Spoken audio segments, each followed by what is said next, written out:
산업을 가장 혁신적으로 이끄는 로봇기업 1위로 선정되었는데요. 로봇이 만일 사고를 내면 그 책임은 누가 지는지에 대한 고민도 있을 것 같아요. 자율 로봇이 사고를 일으켰을 경우 라는 응답이 가장 많았는데요. 로봇은 점점 똑똑해지는데 우리는 아직 로봇을 어떻게 다룰지에 대한 룰을 정하지 못한 삶이네요.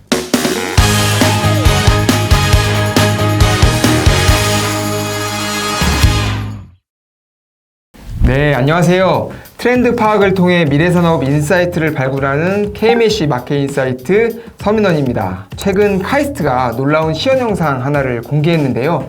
벽을 짚고 방향을 바꾸고 징검다리를 거침없이 건너는 로봇, 발 디디미치까지 스스로 판단하는 사족보행 로봇이라는 라이보인데요. 이처럼 로봇 기술은 지금도 빠르게 진화 중에 있습니다. 특히 산업 현장에선 로봇이 사람을 대처하는 수준이 아니라 구조 자체를 바꾸는 흐름으로 만들고 있죠. 그래서 오늘은 빠르게 성장하고 있는 로봇 산업의 핵심 이슈들을 우리 이주영 의원과 함께 짚어보도록 하겠습니다. 안녕하세요. 네, 안녕하세요. KMC 마켓인사이트 본부의 이주영입니다. 이번 로봇 산업 리서치에는 업계 전문가와 현업 실무자 총 200명이 참여해서 산업 트렌드와 이슈에 대한 의미 있는 의견을 모아주셨습니다. 올리브 요즘은 로봇이 단순히 움직이는 기계가 아니라 라이보처럼 상황을 파악하고 판단까지 한다는 얘기를 진짜 많이 듣고 있어요. 그 중심에 생성형 AI 로봇이 있다는 것을 듣고 있는데 그게 맞나요? 네, 맞습니다. 지금 로봇 산업은 기술 중심의 구조 재편이 본격화되고 있고요. 특히 생성형 AI, 자율주행, 로봇 OS와 같은 신기술들이 로봇의 역할과 운용 방식 자체를 새롭게 만들고 있습니다. 기술이 더 발전하면서 진짜 사람처럼 상황을 읽고 대처하는 로봇이 더 늘어났다는 얘기네요. 맞습니다. 특히 생성형 AI는 로봇이 맥락을 이해하고 주어진 상황에 맞게 판단까지 하게 만들어주고 있는데요. 그래서 산업 현장에서도 로봇의 활용 범위가 훨씬 더 확대되고 있습니다. 실제로 조사 결과를 보면 향후 3년간 로봇 산업을 가장 크게 바꿀 요인으로 생성형 AI의 급성장 그리고 다양한 산업으로의 확산이 선정되었습니다. 올리브 요즘은 로봇이 도입되면 현장의 구조나 흐름이 확 바뀐다라는 얘기들을 참 많이 듣고 있어요. 네, 맞습니다. 지금 국내 로봇 산업은 빠르게 확장되고 있고 그 중심에 산업 자동화 로봇이 있습니다.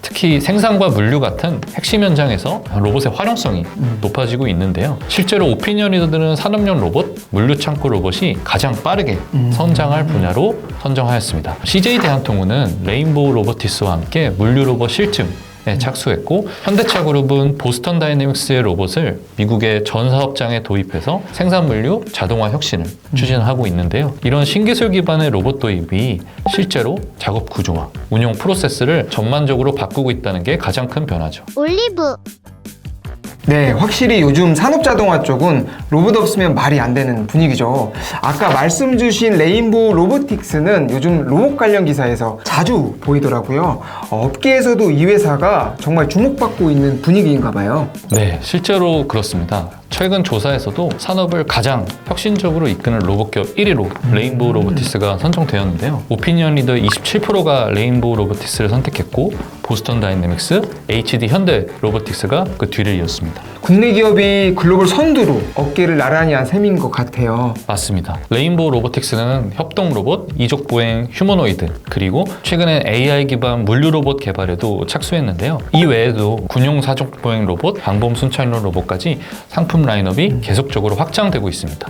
이렇게 되면 단순한 자동화를 넘어서 휴머노이드가 실제 업무 파트너가 되는 시대에 훨씬 가까워졌다고 봐야겠네요. 네, 산업 자동화 로봇이 반복 작업에 초점이 맞춰져 있다면 휴머노이드는 인지 능력과 사람과의 상호작용 역량을 갖추고 있어서 그 활용 범위가 훨씬 더 넓습니다. 특히 레인보우 로보틱스는 삼성전자의 스마트홈 사업과 연계해서 가정용 로봇 시장으로의 확장 가능성도 주목을 받고 있는데요.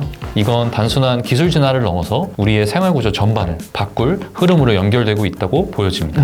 올리브 요즘 로봇이 다양한 분야로 확산되고 있잖아요. 근데 이걸 진짜 널리 쓰려면 어떤 걸 먼저 고민해야 될지요? 지금 로봇 산업에서 기업들이 가장 집중해야 할 전략으로 AI 등 소프트웨어 경쟁력 확보, 그리고 사용자 중심의 설계가 선정되었습니다. 즉, 기술을 구현하는 것만큼 중요한 건 현장 환경에 딱 부합하게 작동되도록 설계하는 능력입니다. 현장에 맞지 않으면 아무리 좋은 기술도 무용지물이라는 생각이 드네요. 네, 맞습니다. 게다가 로봇 산업이 본격적으로 확장되려면 가격 장벽도 낮춰야 하는데요. 오피니언 리더 61.5%가 로봇 기업이 가장 먼저 할 일로 접근 가능한 가격 정책을 선정했습니다. 로봇이 아무리 좋아도 비용이 부담스러우면 아무래도 결국 못 쓰게 되니까, 그죠? 네, 그래서 지금은 기술만이 아니라 도입 장벽을 낮추고 운영 효율을 고려한 비즈니스 모델 설계까지 포함해서 전체 전략을 재정립할 때입니다. 올리브. 요즘은 로봇이 단순 반복이 아니라 스스로 판단하고 움직이는 시대다 보니까 로봇이 만일 사고를 내면 그 책임은 누가 지는지에 대한 고민도 있을 것 같아요. 네, 실제로 고도화된 로봇 기술이 현장에 직접 적용되면서 가장 크게 부각되는 이슈 중 하나입니다. 실제로 자율 로봇이 사고를 일으켰을 경우 상황에 따라 책임 주체가 달라진다는 응답이 가장 많았는데요. 로봇 제조사, 소프트웨어 개발자, 사용자 등 책임에 대한 주체가 다양하게 응답되었습니다. 그러니까 정리하자면 아직까지 이 부분은 사회적으로 명확한 기준이나 합의가 없는 거네요. 네, 맞습니다. 예를 들어 자율살상무기 같은 고위험 기술의 경우에는 전면 금지, 조건부 허용처럼 의견이 갈리고 있는 상황인데요. 기술은 앞으로 가는데 윤리와 법 기준은 아직 따라오지 못하고 있는 것으로 보여집니다.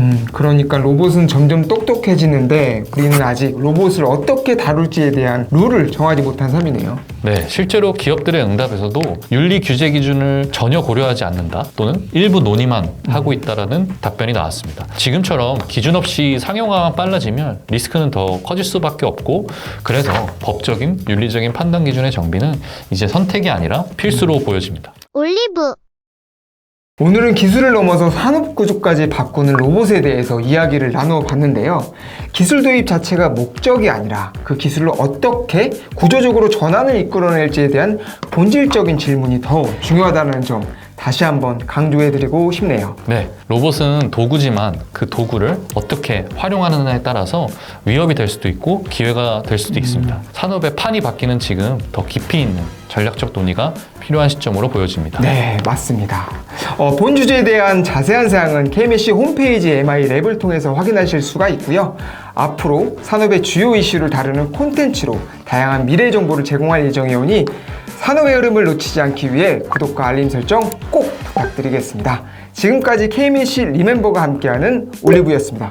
감사합니다.